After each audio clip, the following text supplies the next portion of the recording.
Yaxşıların ürəyində sənsən, həmişə düzün tərəfindəsən sən. Yaxşılar fəxr edir sənin adından, görər xılın igid mərd övladından.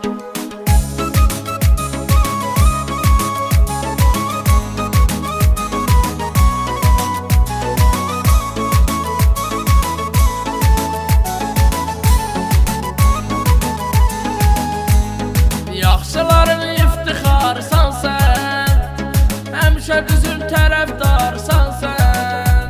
Kamran əziz qardaşımızdır bizim, yaxşıların iftixarısan sən. Hörmətə layiq olmusan sən, Kamran əziz qardaşımızsan sən. Yaxşıların yanında hörmətin var, görər xılın fəxri sənsən.